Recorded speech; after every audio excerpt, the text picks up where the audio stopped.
CalvaryCast listeners, welcome into episode 155. I am Graham Parker, associate pastor at Calvary Bible Church, and across from me, Jess Miller, lead pastor, Calvary Bible Church. Say hello to the people, sir.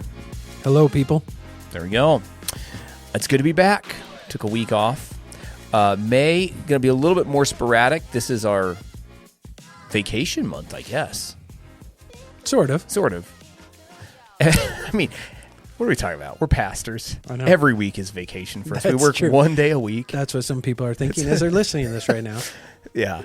You're going to be gone a week and I'll be gone a week. And so we're going to have a little more intermittent. We were doing so good. We had like 6 weeks in a row of podcasts. But this is a good topic today's. Next time is going to be a good topic. The one after that, probably going to be a good topic. All we do is good topics, good stuff. Including the podcast we recorded before this for our Patreon subscribers that we didn't record. Right. That was a good one. If you want to hear the conversation on Trump's tariffs and the difference between the 1689 London Baptist Confession and the Westminster Confession of Faith, there you go. We'll let them in on that. They just got to give us like $20 and we'll... For $20. Yeah, we'll record that 4 minutes of discussion and just being goofy. Do you subscribe to any like Patreon? No, I don't either. No. They say that like you'll listen to their podcast sometimes, and you'll hear them say, "We have extended content for our subscribers." I used to subscribe to a conservative political website, and to listen to like the one show I listened to, the rest of it, and I found I never liked the additional parts. So I was like, what I can get free is good enough for me. So anyway, I don't do any of that other stuff. Sorry. Don't apologize. No, I don't know. This probably relates to our conversation a while back about tipping and how I don't really like tipping. So why would I tip you for your podcast? Here's my little... You have a Patreon. Most of these, they have Patreons and they have commercials in their podcasts. They're double dipping. And I think that just drives me nuts. Right. Well, they're trying to make a living on it. Right. This is their whole living. Okay, I get that. With the tipping thing, it's interesting because 2 nights ago we did some carry out, and I did it online, or we were doing online or whatever, and I get that notification like, where you're going to pay in advance. So you're going to pay in advance for whatever you're ordering. Right. Yeah, you pay it online or whatever. And I'm always like, if they ask for a tip on that, I do it. And the reason is because I want the people putting my food together to... You're a sucker. Yeah, well, I want them to really say, oh, they tipped. Okay, I'll make sure everything's there for them. Do you think they really do that? I don't know, but I'm not willing to take a chance for a couple bucks. I have never tipped on one of those things, and I've never had a problem. Really? Okay. Yeah. So, not that you know of. I always have my food. They could have spat in my food, and I didn't know it. Could have spat in my food. They spat upon my food. That's the proper way to say it. I'm all about proper English on this podcast. So anyway, we come to you commercial free, weekly, delivering you the best content you cannot get anywhere else. So, but you can be a CalvaryCast. We haven't pushed this in a while. CalvaryCast Plus subscriber simply by subscribing and listening. Right, and giving us $20 at church every week. Yeah, right? Isn't that what we said? I don't think we ever put money. I will throw this out there though. If people wanted to provide snacks on the podcast, we record Friday mid-morning, afternoon. I would not be opposed if somebody was like Friday, drop by, they're like, hey guys, I like the podcast. Here's some donuts. I'd be like, that's cool. If they're like, here's some cookies, I'd be like, that's cool. If they're like, here's some tater tot casserole, I'd be like, no, thank you. Right, yes.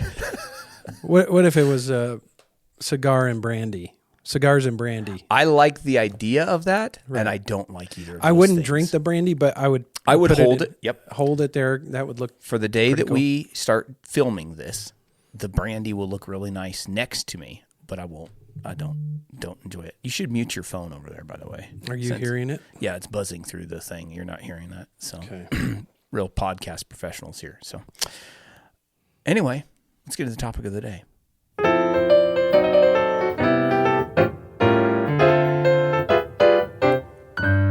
topic of the day. Topic of the day. This comes from a listener. This is a listener-submitted topic, kind of in a roundabout way. So we were texted this question, and we said, well, we'll answer that, but we're also going to do a podcast on it. So this is a shout-out. If you have burning theological questions, or I'm reading this in my Bible, I don't know what it means, could you talk about this passage? Or questions about politics or sports. The sports ones Jess would really be happy to answer. I'm an expert. He's an expert. Especially on Olympic water polo. Yes. That's your... That is my main expertise, but I can pontificate on just about anything else. The gift of gab you have. Actually, I don't know if I'd say that. You have anyway. Anyway, back to the topic of the day. I would press into that, but I don't know if I want to press into that right now. You're saying I don't have the gift of gab.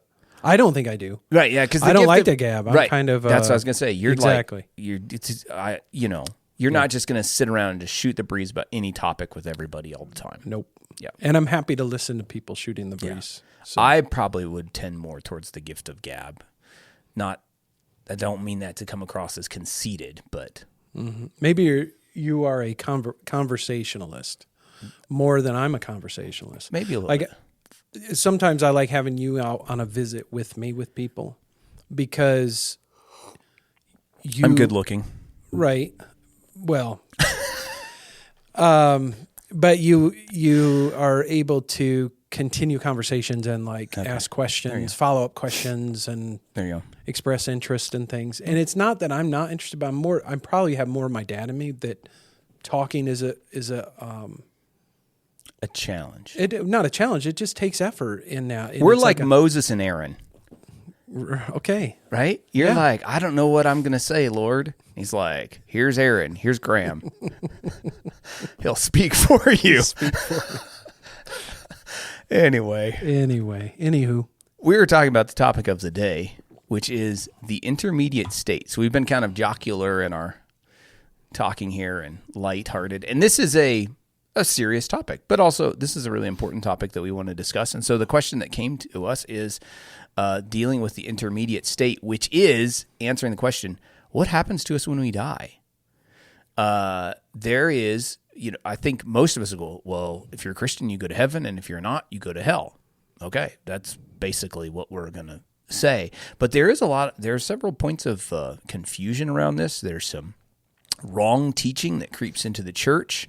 And so we're going to address that. And it also has to connect with our hope in relationship to the final estate. So we're talking about the intermediate state. One thing I'm going to just say up front here, we can maybe discuss this a little bit, but death is unnatural.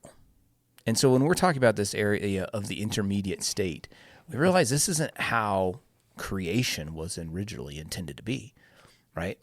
God created us in perfect bodies in a perfect world to live with him, but sin broke that, corrupted that, and sin brings death. And so death creates this separation of the body and the soul, and that's what we're talking about in the intermediate state. That's right. God didn't create us to die. Yeah. And when, in the beginning, that we weren't created to die.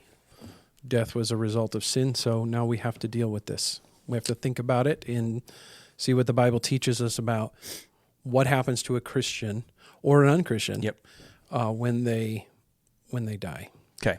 Let's start with this. We're going to read this paragraph. This is from the 1689 London Baptist Confession, chapter 31, paragraph 1. This is a good summary dealing with the intermediate state, and then we're going to flesh some things out from this, and we have some other questions that we'll answer. But they say this: the bodies of men after death return to die and see corruption, but their souls, which neither die nor sleep, having an immortal subsistence, immediately return to God who gave them.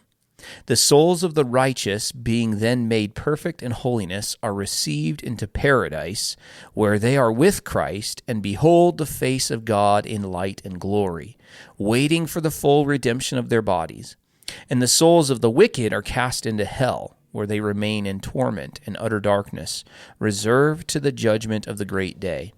Besides these two places for souls separated from their bodies, the Scripture acknowledgeth none. A lengthy paragraph, but a lot is contained in there. Right. And this is important because what we see here, this was in 1689. The Westminster Confession was, 40 years before that or so? And the First London Baptist Confession before that, 44. And they all are in agreement with this concept of what happens to the soul of a believer when they die. And so the reason that's important is because we would say, since the Reformation time, and you can go back to the Heidelberg Catechism, which has a similar statement in its question and answer form. Which is even older. So there you're talking about 1500s, mid-1500s. You go forward about 100 years, and you have evidence here then that the Protestant Reformed tradition, after coming out of Roman Catholicism, has always acknowledged this, that when a believer dies, the soul goes to be with Christ in heaven and awaits the resurrection. So when we die, what happens to our body? It is returned to the dust. Return to the dust. Genesis 3, by the sweat of your face you shall eat bread till you return to the ground, for out of it you were taken, for you are dust, and to dust you shall return. Right. One question that I was thinking about, and we didn't talk about this before, some of this has to understand with our understanding of how man is composed, right? Mm-hmm. Are we 2 or 3 parts? That's a big question. But I think I'm a dichotomist, so I think we have immaterial and material. We have body and soul or spirit. Right. Some would say, and there's a verse that breaks this up, body, soul, and spirit. Right. Trichotomist. And it's been a long time since I've looked at that and developed the reasons behind it, but it seems to me immaterial and material, body and soul. So your soul, as they put here in the Baptist Confession, we have an immortal subsistence. Yes.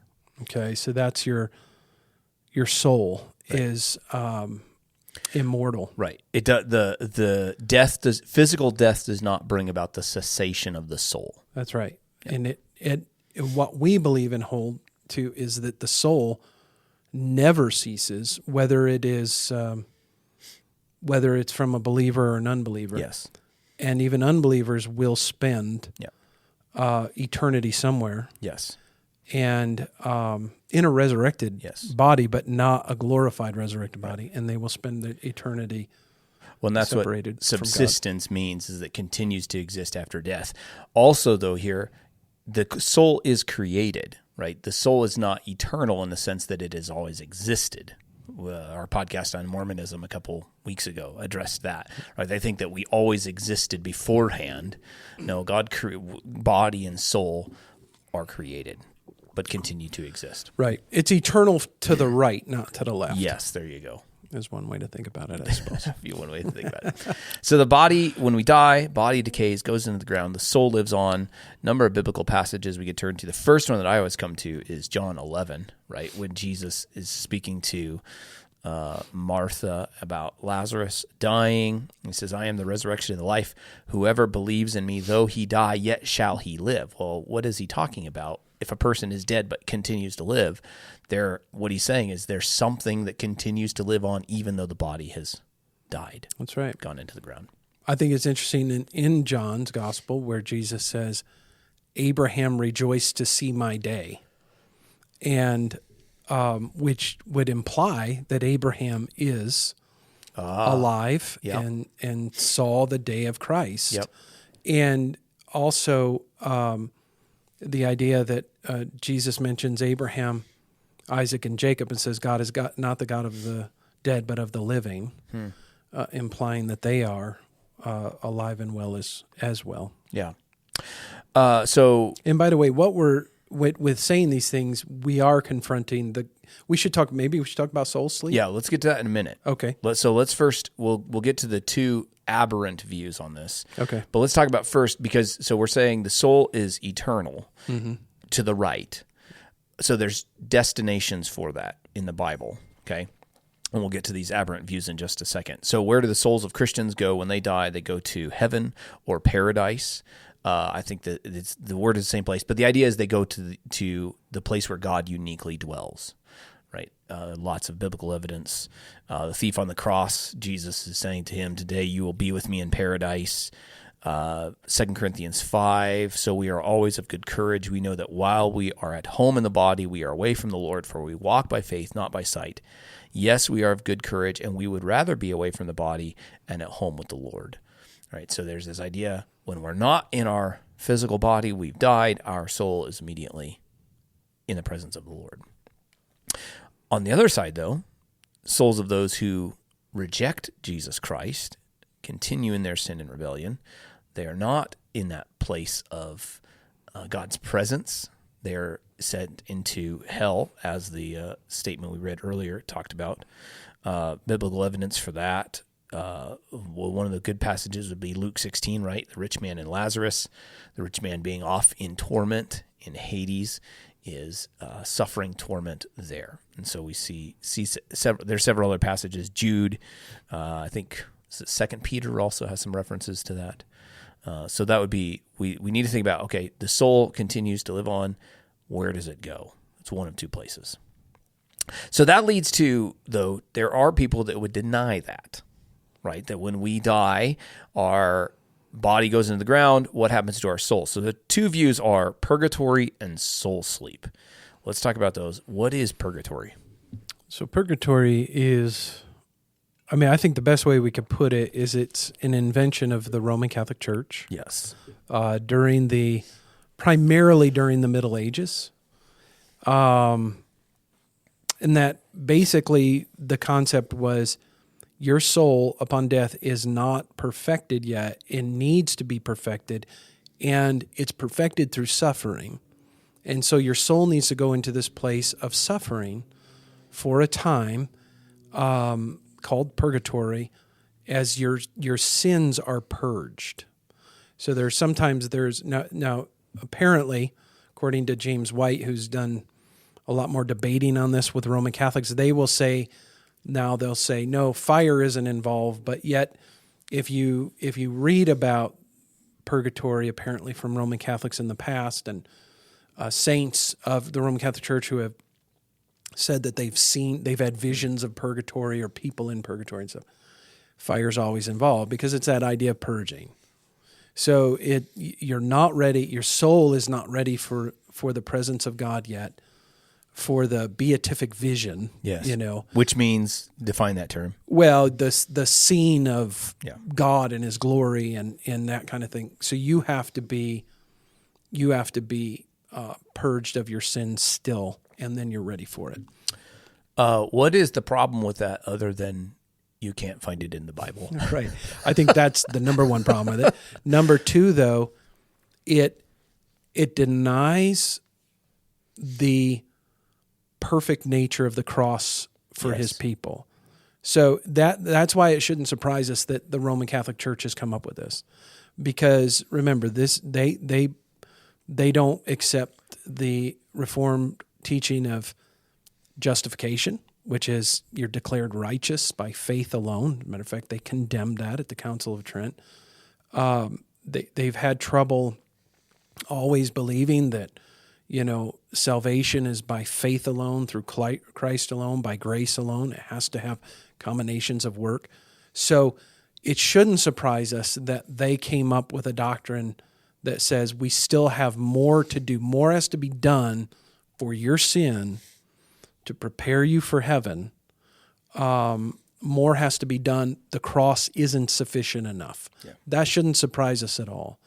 And so that doctrine of purgatory, flows, rightly from a people that can't accept the cross as something that is sufficient and once for all. Yeah.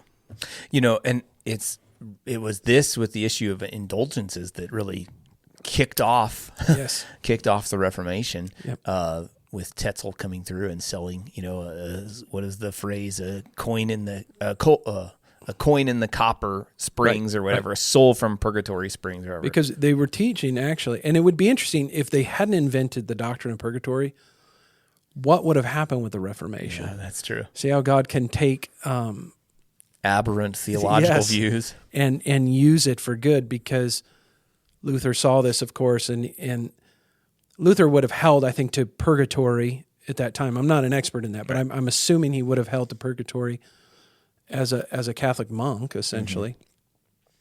But the idea that you could buy your way out of it with money, and they still do that today. Yeah, or relatives' money, or you can do things to get time out of it or get your relatives out of it or whatever.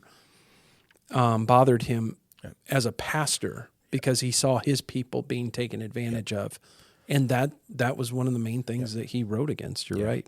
And and that still happens today. Indulgences can still be purchased today.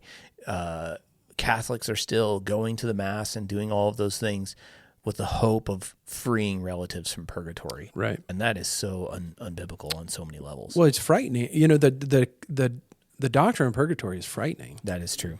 If you're going to your deathbed, so to speak, and you are thinking to yourself, I'm about to go into purgatory, this time of suffering. Yeah. And who knows how long I'll be there. Yeah. You see, the Catholic gospel doesn't provide. It's not a gospel. It's not a gospel. It does not provide the good news and the peace and the joy that the true gospel, the biblical gospel brings. And this is just one example of that. Yep. A very cogent example of it. Yes. Because of all the things that Christians, we take comfort in, knowing when we die that we will go and be with the Lord immediately. That's a wonderfully comforting doctrine. And then here comes something that undermines that and says, actually, no, you don't go and be with Christ. Right. Okay, the second aberrant theological view would be soul sleep, which is that your body goes into the ground, but your soul enters a state of repose or sleep. Mm-hmm. And this view is a little bit trickier to refute because they go to biblical texts and they say, look, this guy's sleeping. Right. What is wrong with the doctrine of soul sleep? Yeah, well, I think you're right in that it's not as bad as purgatory. I guess we can put it that way. Because what they're saying is, look at these passages that refer to the death of believers as someone sleeping, like 1 Thessalonians 4 or whatever. And so there are some true Bible-believing Christians that can believe this. Right. And a lot of non-true ones too. Right, that's true too. Yeah, but I'm saying that's what I'm saying. It's different, a little different purgatory because they can use the Bible to actually defend. And their it's position. it's not a works-based thing, right? Where you're dying and going and atoning for your own sins. All it is the concept is this: that once you die, your soul just goes into a state of sleep, an unconscious state of sleep. Right. The next conscious moment that you will have will be when you are awakened at the resurrection. Right.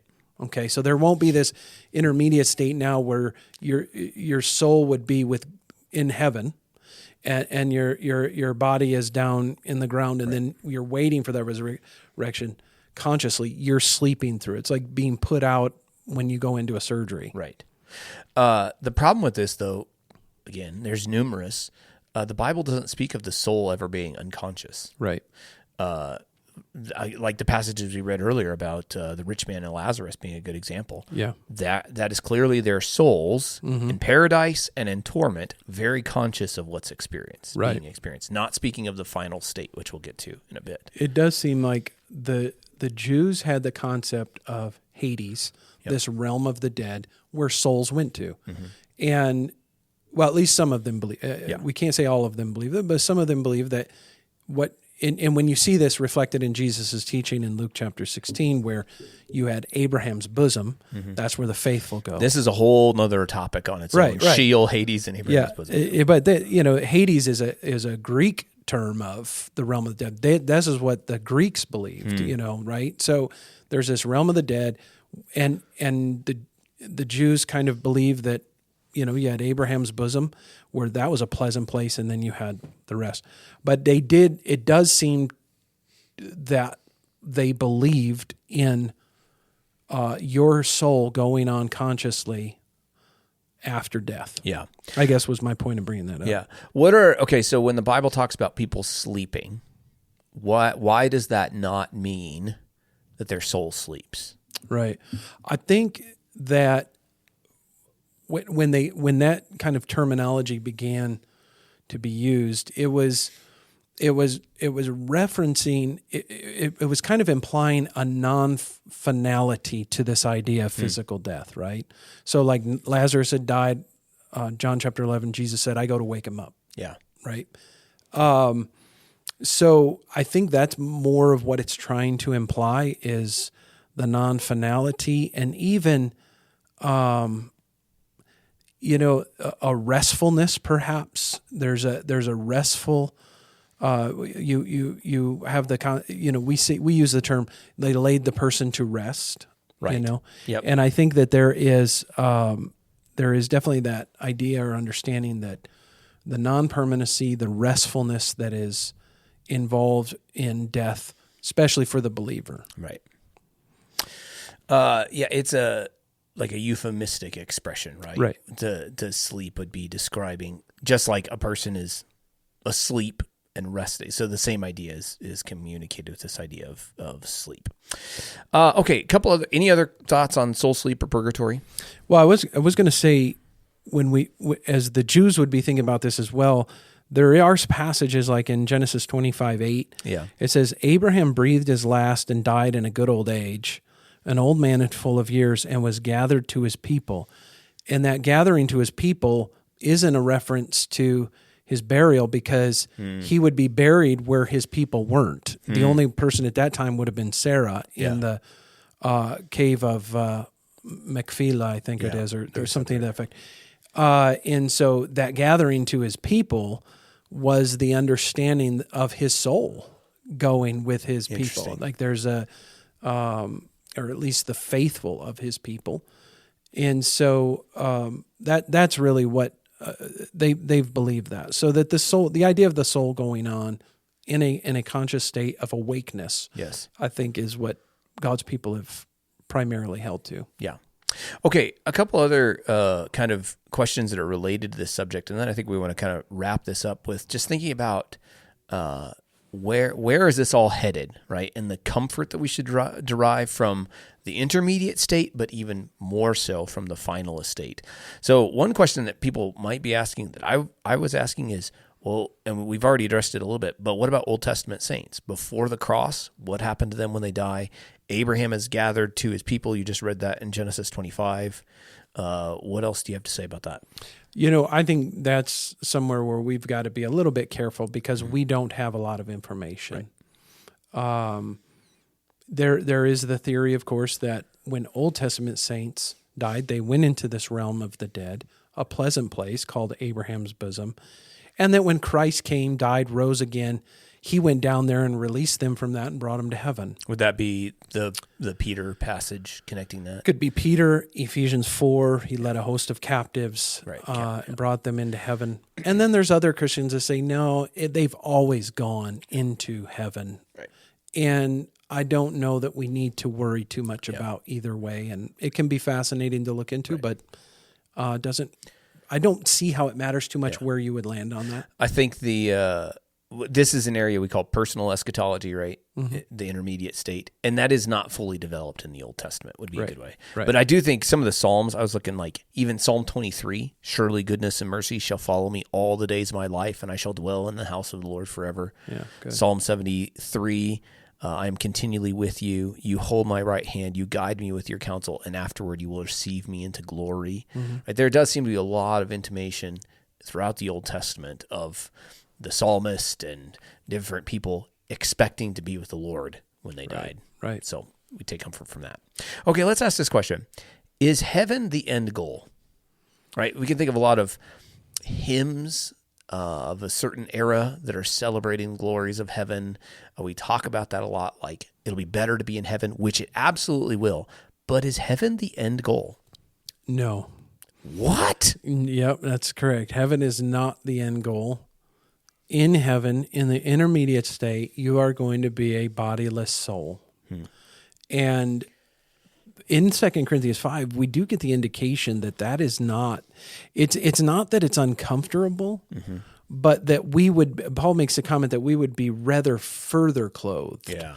And I think it's going to feel incomplete to a degree where, because we're human beings, and we will be completed when we are body and soul glorified and with Christ forever, living on the new earth, right? Because the Bible it begins with a creation, it ends with the new creation.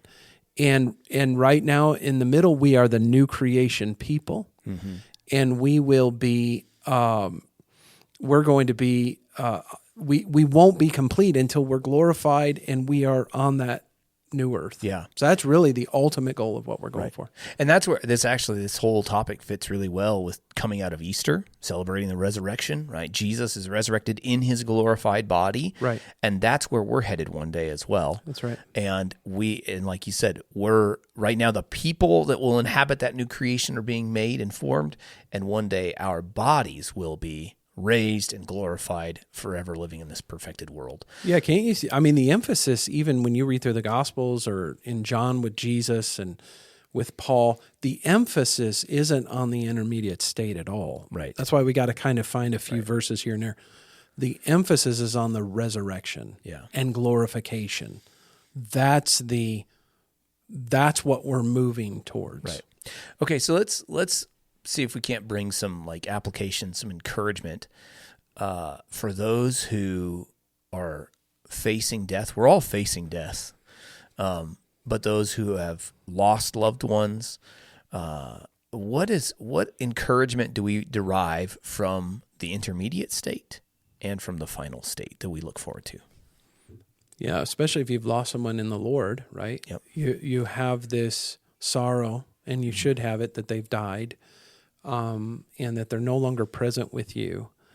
But you have joy because they're with Christ, and that's far better. Paul says that in Philippians 1. Right.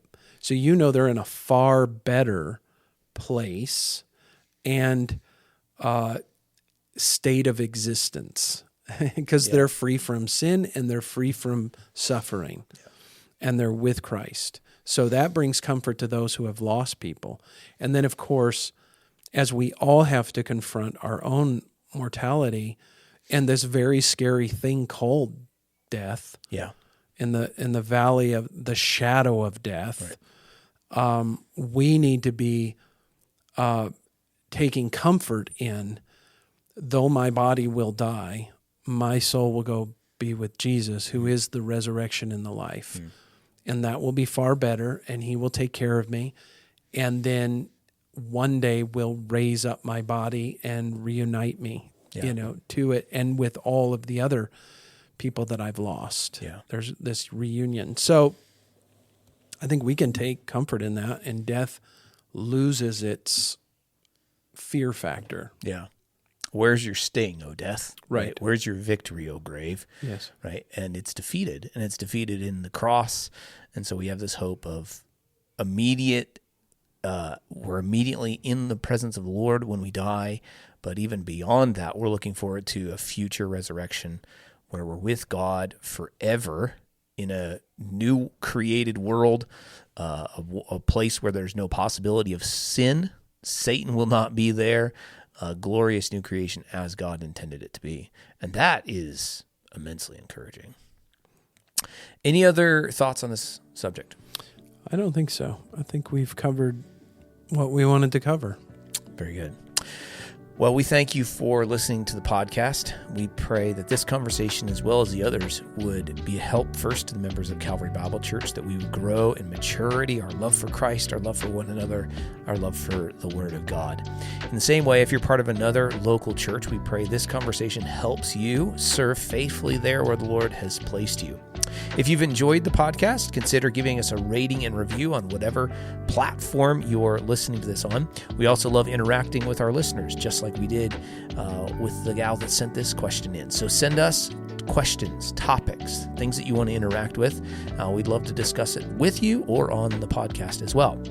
The easiest way to get a hold of us is, one, if you're a part of our church, just to text us, give us a call, come up and talk to us on a Sunday morning, or you can send us an email at thecalvarycast@gmail.com.